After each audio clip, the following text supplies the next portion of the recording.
नमस्कार, India voice देख रहे हैं आप और मैं हूं आपके साथ तुषार कुमार। तो वक्त हो चला है रिपोर्टर लाइव का, जहां दिन भर की तमाम बड़ी खबरों की जानकारी जो है वो हमारे संवाददाता ग्राउंड जीरो से आप लोगों तक पहुंचाते हैं। लेकिन सबसे पहले हम बात करेंगे कन्नौज से। अखिलेश यादव चुनाव लड़ेंगे, खबर पर विस्तार से जानकारी दे रहे हैं हमारे संवाददाता आसिफ बैग। सपा प्रमुख अखिलेश यादव का कन्नौज सीट से चुनाव लड़ना तय माना जा रहा है।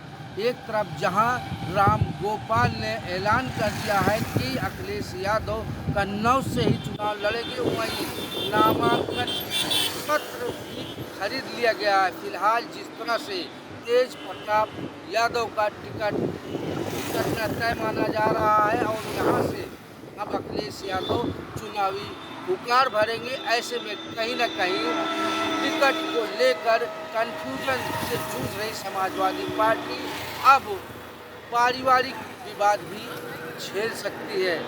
आपको बता दें कि समाजवादी पार्टी प्रमुख अखिलेश यादव के बारे में यह कहा जा रहा था कि वह आजमगढ़ से चुनाव लड़ेंगे, लेकिन यहाँ पर सपा प्रमुख अखिलेश यादव ने अपने चचेरे भाई धर्मेंद्र यादव को प्रत्याशी घोषित कर दिया और इसके बाद कन्नौज यानी बहुप्रतिष्ठित सीट जिस पर तेज प्रताप यादव को प्रत्याशी घोषित किया गया था, लेकिन अब यह तय हो गया है कि इस सीट पर सपा प्रमुख अखिलेश यादव चुनाव लड़ेंगे। सपा के कद्दावर नेता राम गोपाल यादव ने बयान देकर कहा है कि अखिलेश कन्नौज सीट पर चुनाव लड़ेंगे। वहीं कन्नौज सीट पर चुनाव लड़ने के लिए अखिलेश यादव का नामांकन पत्र भी खरीद लिया गया है, लेकिन जिस तरह से प्रत्याशियों के चयन और टिकट को लेकर मुरादाबाद, बदायूं जैसी अहम सीटों पर रार और अंतरकला खुलकर सामने आई थी।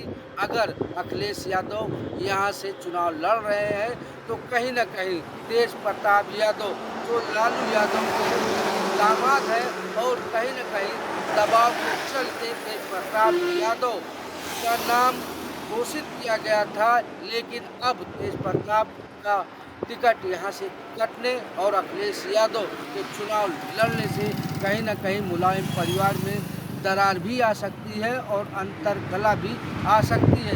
वहीं यह भी कहा जा रहा है कि जिस तरह से चाचा शिवपाल यादव ने आदित्य यादव को बदायूं सीट से लड़ाने के लिए कार्यकर्ताओं को आगे कर दिया था, ठीक उसी तर्ज पर सपा प्रमुख अखिलेश यादव ने कन्नौज के सपा नेताओं को आगे कर यह सीट अपने यानी कि इस सीट पर खुद चुनाव लड़ने का ऐलान करवा रहे हैं। अब देखना यह होगा कि जो बॉन्डर आने वाला है मुलायम परिवार में और साथ ही साथ तेज प्रताप यादव का अगर टिकट कटता है तो कहीं न कहीं बड़ी रार भी सामने आ सकती है।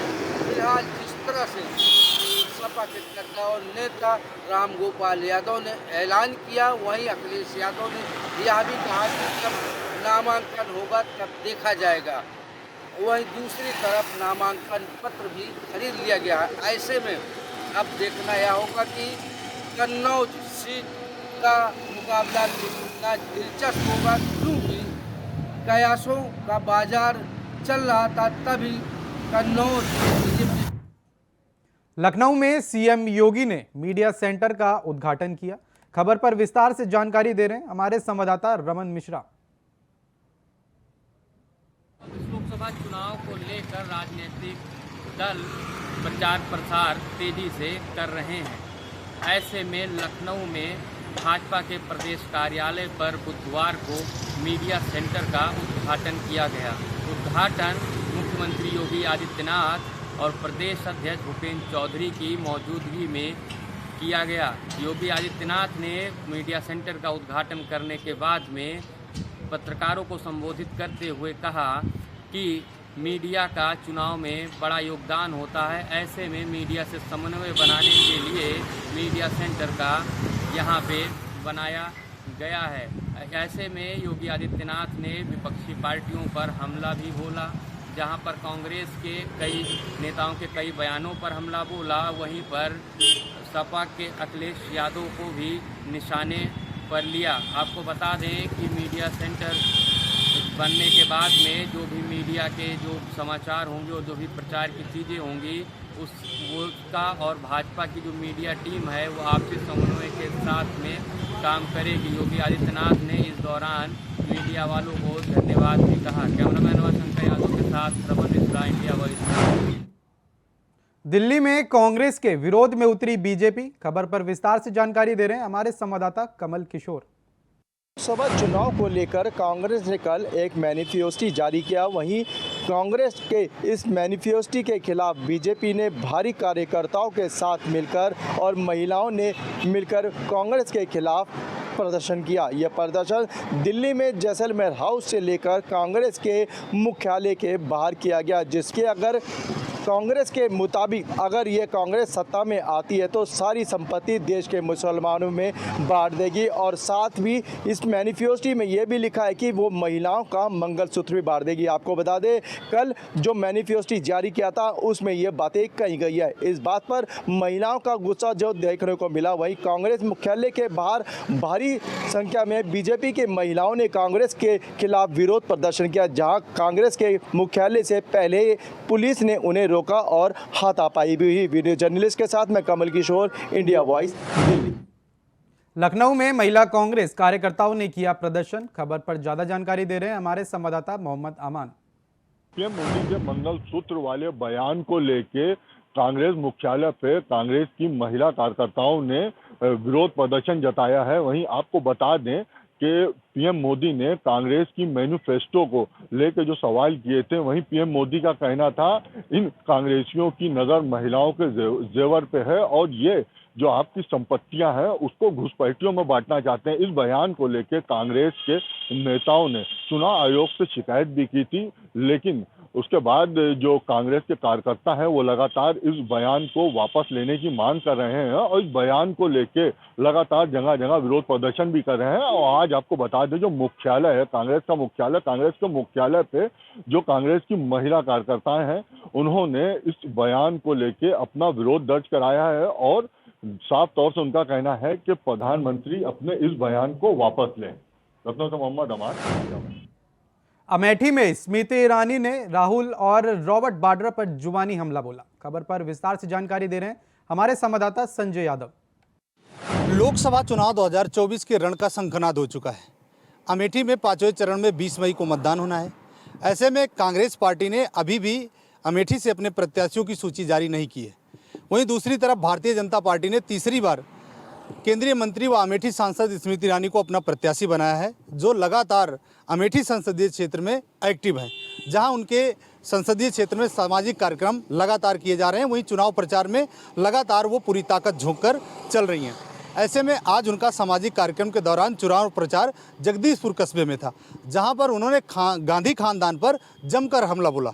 उन्होंने कहा कि पहले लोग जीजा की मांग करते थे, अब लोग साले की मांग करते हैं, लेकिन शायद लोगों को पता नहीं है कि चाहे जीजा हो चाहे साले, सब हैं मोदी के मतवाले।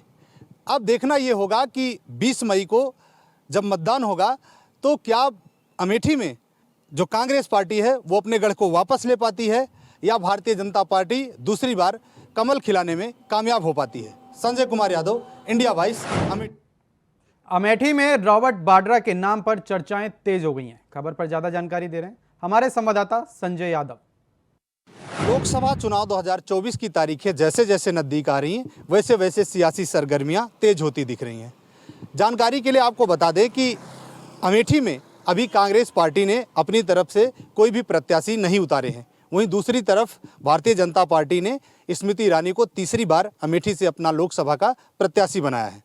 ऐसे में रॉबर्ट वाड्रा के नामों की चर्चा इस समय जोर शोर से चल रही है। जानकारी के लिए आपको बता दें कि अमेठी में मुख्यालय गौरीगंज पर जो कांग्रेस का कार्यालय है और दूसरा कार्यालय जो अमेठी 186 विधानसभा तहसील में है, जहां पर रॉबर्ट वाड्रा के नाम का एक पोस्टर लगाया गया जिसमें लिखा गया था कि अमेठी करे पुकार, रॉबर्ट वाड्रा अब की बार।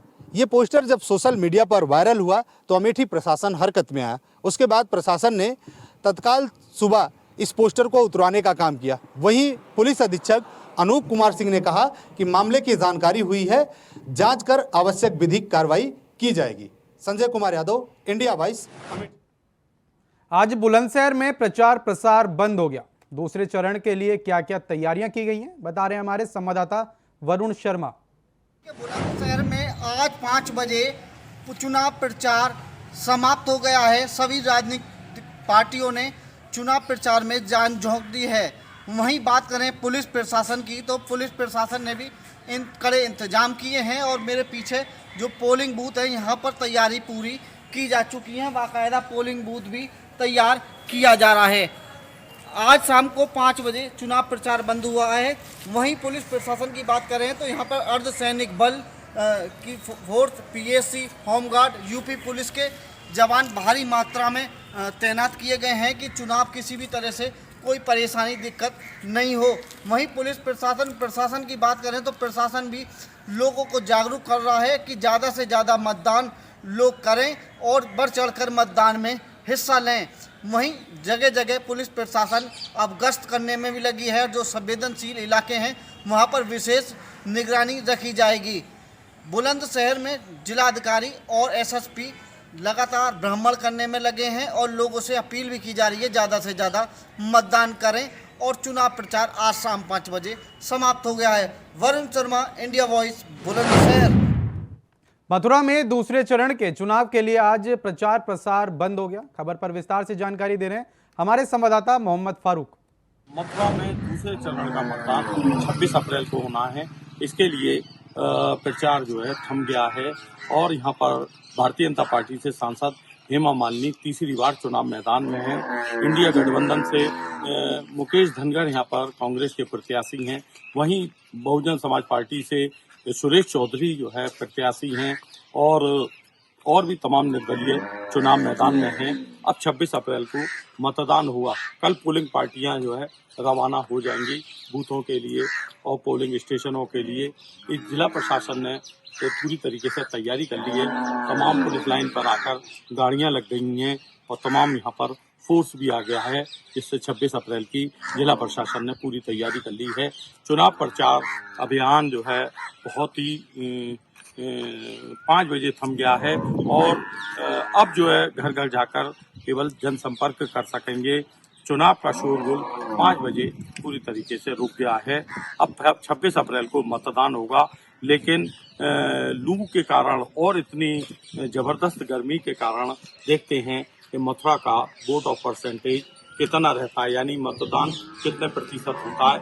ये अब जो है 26 तारीख को देखने वाली बात होगी। इंडिया वॉइस के लिए मैं मोहम्मद।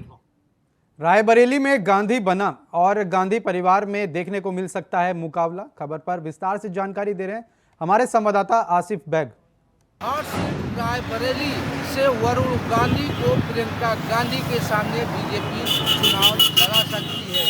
इसके लिए एक सर्वे कराया गया है जिसमें वरुण गांधी का नाम सामने आया है और कहा जा रहा है कि वरुण गांधी रायबरेली से चुनाव लड़ सकते हैं। फिलहाल अभी वरुण गांधी ने प्रियंका गांधी के सामने चुनाव लड़ने की हामी नहीं भरी है। आपको बता दें कि कांग्रेस की बहुप्रतीक्षित सीट रायबरेली, जहां पर सोनिया गांधी लगातार सांसद चुनती चली आ रही थी, लेकिन यहां पर अब प्रियंका गांधी का चुनाव लड़ने का कयास तेज हो गया। वहीं अमेठी सीट से राहुल गांधी के चुनाव लड़ने के संकेत मिल रहे हैं, लेकिन इस बार बीजेपी यहां से बड़ा दांव खेलने जा रही है।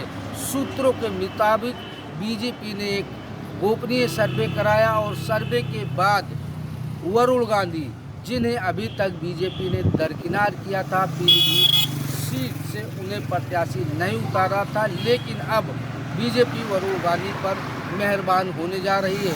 सूत्रों का यह दावा है कि वरुण गांधी को प्रियंका गांधी के सामने उतार सकती है प्रत्याशी के रूप में। प्रियंका गांधी रायबरेली से चुनाव लड़ सकती हैं और ऐसे में यहाँ पर अगर वरुण गांधी चुनावी ताल ठोकते हैं तो यह चुनाव काफ़ी दिलचस्प होगा। लेकिन सूत्रों का यह भी दावा है कि जिस तरह से बीजेपी ने वरुण गांधी को रायबरेली सीट पर प्रियंका गांधी के सामने प्रत्याशी बनाने का ऐलान किया है, लेकिन वरुण गांधी ने अभी हामी नहीं भरी है। कहा जा रहा है कि वरुण गांधी का काफ़ी मंथन के बाद ही फैसला लेंगे।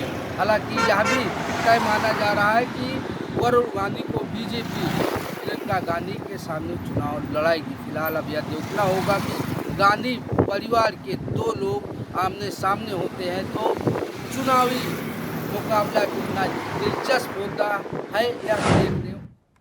अमरोहा में कांग्रेस उम्मीदवार दानिश अली की सभा का एक वीडियो सोशल मीडिया पर तेजी से वायरल हो रहा है। क्या है पूरा मामला, बता रहे हैं हमारे संवाददाता मोहम्मद इमरान। उत्तर प्रदेश की अमरोहा लोकसभा में गठबंधन प्रत्याशी दानिश अली का विरोध थमने का नाम नहीं ले रहा। दानिश अली एक बार फिर से सुर्खियों में आए हैं, जहां पर उनके कार्यकर्ताओं के साथ एक बार फिर से मारपीट हुई है। पूरा मामला अमरोहा जनपद की अमरोहा लोकसभा के नगरपालिका अमरोहा के टाउन हॉल का पूरा मामला, जहां पर अमरोहा सांसद व गठबंधन प्रत्याशी दानिश अली की जनसभा के दौरान कार्यकर्ता आपस में भिड़ गए। बताया जा रहा है कि मंच पर बैठने को लेकर आम आदमी पार्टी, कांग्रेस पार्टी और समाजवादी पार्टी के कार्यकर्ता आपस में भिड़े हैं, जिनमें जमकर मारपीट और धक्का मुक्की हुई है, जिसका वीडियो सोशल मीडिया पर वायरल हुआ है। वहीं अमरोहा लोकसभा से जो मौजूदा सांसद दानिश अली का लगातार विरोध था, जिसके चलते विरोध के बाद भी जो उनके कांग्रेस पार्टी ने अपना प्रत्याशी बनाकर चुनाव मैदान में उतारा है, जिसके बाद सपा कार्यकर्ता और जो दानिश अली के पुराने वोटर थे वो इस चीज का विरोध कर रहे थे, क्योंकि दानिश अली ने 5 साल के बाद अमरोहा में किसी का कोई विकास नहीं किया, इस तरह का आरोप लगाते हुए उन्होंने उसका विरोध किया था। जिसके बाद कई बार दानिश अली की सभाओं में मारपीट हुई है, जनसभा के दौरान मारपीट और उनके साथ अभद्रता हुई है, जिसके चलते एक बार फिर अमरोहा सांसद दानिश अली की जनसभा में मारपीट हुई है। जनसभा अमरोहा नगरपालिका के टाउन हॉल में चल रही थी। आम आदमी पार्टी के नेता संजय सिंह की इस जनसभा में संबोधित कर रहे थे, जिसके बाद मंच पर बैठने को लेकर आप और कांग्रेस और समाजवादी पार्टी के कार्यकर्ता आपस में भिड़ गए, जिनमें जमकर मारपीट हुई है। वहीं जो पार्टी हाईकमान ने अमरोहा सांसद दानिश अली को गठबंधन का प्रत्याशी बनाकर भेजा है, कार्यकर्ताओं के मन के विरुद्ध जाकर उन्होंने उनको अपना प्रत्याशी बनाकर भेजा। देखना होगा कि कार्यकर्ताओं के विपरीत जाकर यह टिकट दिया है, अब इसका कितना नुकसान या कितना फायदा अमरोहा सांसद दानिश अली को होता है। अमरोहा से इंडिया वॉइस के लिए मोहम्मद इमरान। अलीगढ़ में सपा विधायक से माइक छीनने पर भड़का क्षत्रिय समाज। खबर पर विस्तार से जानकारी दे रहे हैं हमारे संवाददाता मोहम्मद शाहनवाज। छर्रा विधानसभा से सपा के पूर्व विधायक से मंच से हाथों से माइक छीनने का एक वीडियो सोशल मीडिया पर तेजी से वायरल हुआ है। दरअसल आपको बता दें कि कल अलीगढ़ में कोहिनूर मंच से सपा सुप्रीमो अखिलेश यादव एक सभा को संबोधित करने पहुंचे थे, तो वहीं अखिलेश यादव इंडिया गठबंधन के प्रत्याशी विजेंद्र सिंह के समर्थन में वोट मांगने के लिए सभा को संबोधित कर रहे थे। इसी दौरान बताया जाता है कि लोकसभा प्रभारी संजय लाठर के द्वारा पूर्व सपा के विधायक संजय ठाकुर राकेश सिंह के हाथों से माइक छीन लिया था, जिसके उपरांत ये वीडियो सोशल मीडिया पर तेजी से वायरल हुआ है। और इस वीडियो के बाद कहीं ना कहीं क्षत्रिय समाज में आक्रोश व्याप्त है, तो वहीं कहीं ना कहीं क्षत्रिय समाज विरोध करता हुआ नजर आ रहा है। हालांकि मिली जानकारी के अनुसार ये भी बात सामने आई है कि जिस समय से ये वीडियो सोशल मीडिया पर वायरल हो रहा है, तो कहीं ना कहीं गर्मा गर्मी बढ़ गई है और इसमें सभी कार्यकर्ता और पदाधिकारीगण मनाने में जुट गए हैं। लेकिन ये वीडियो जिस समय से वायरल हुआ, तो वहीं कहीं ना कहीं क्षत्रिय समाज नाराज नजर आ रहा है। अलीगढ़ से मोहम्मद शाहनवाज, इंडिया वॉइस। उत्तराखंड में स्वास्थ्य विभाग ने अपना SOP जारी कर दिया। खबर पर विस्तार से जानकारी दे रहे हैं हमारे संवाददाता तुषार गुप्ता। उत्तराखंड में 4 धाम को लेकर काउंटडाउन शुरू हो चुका है और सभी विभाग अपनी तैयारियों में जुट चुके हैं। मुख्यमंत्री पुष्कर सिंह धामी ने भी कड़े निर्देश दिए हैं कि इस बार जो यात्री हैं वो 2 गुना आएंगे और इसके तहत ही जो सब तमाम विभाग हैं वो अपनी व्यवस्थाएं कर लें। और इसको लेकर स्वास्थ्य विभाग ने अपनी SOP जारी कर दी गई है, जिसमें कई सलाह और साथ साथ हिदायत जो यात्री हैं, तीर्थ यात्री हैं जो देश भर से आएंगे, उनके लिए दी गई है। साथ साथ ये 11 भाषाओं में इस SOP को जारी किया गया, क्योंकि अत्यधिक जो लोग आते हैं वो महाराष्ट्र, साउथ इंडिया से आते हैं और ऐसे में उनकी भाषाओं में ये SOP जारी की गई है ताकि वो आसानी से इसे पढ़ सके।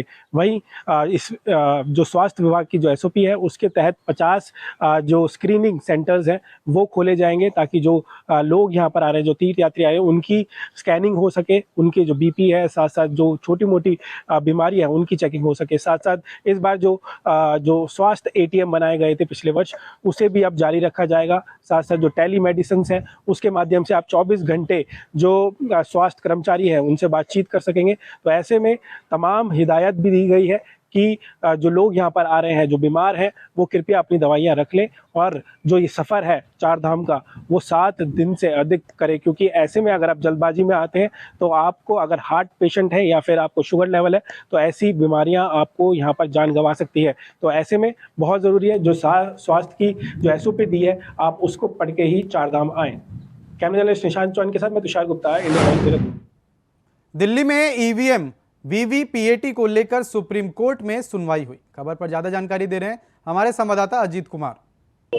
देश भर में हो रहे लोकसभा चुनाव के बीच में इस समय ईवीएम का मुद्दा गर्माता जा रहा है। जी हां, ऐसा इसलिए भी कहा जा सकता है क्योंकि ईवीएम और वीवीपैट से निकलने वाली पर्ची के मिलान को लेकर के सुप्रीम कोर्ट में एक जनहित याचिका दायर की गई थी और ये जनहित याचिका एसोसिएशन फॉर डेमोक्रेटिक रिफॉर्म्स द्वारा लगाया गया था, जिसकी तरफ से प्रशांत भूषण वकालत कर रहे हैं। आपको बता दें कि इस मामले में लगातार सुप्रीम कोर्ट में सुनवाई हो रही थी और बीते दिनों सुनवाई के बाद कोर्ट ने इस मामले को सुरक्षित रख लिया था और आज एक बार फिर से इस मामले में सुबह सुनवाई हुई, जिसके बाद तकरीबन 10:30 बजे इस मामले में सुनवाई शुरू हुई। कई लंबे समय तक सुनवाई के बाद 2 बजे तक के लिए एक बार फिर से फैसला सुरक्षित रखा और 2 बजे के बाद फिर से इस मामले में सुनवाई हुई। सुनवाई के दौरान जहां एक और सुप्रीम कोर्ट ने साफ तौर पर कहा कि चुनाव आयोग की प्रक्रिया पर सवाल खड़े करना कहीं ना कहीं बहुत बड़ी गलती है। हालांकि इस दौरान इसमें प्रोग्राम लोडिंग को लेकर के भी काफी बातें उठी, तो वहीं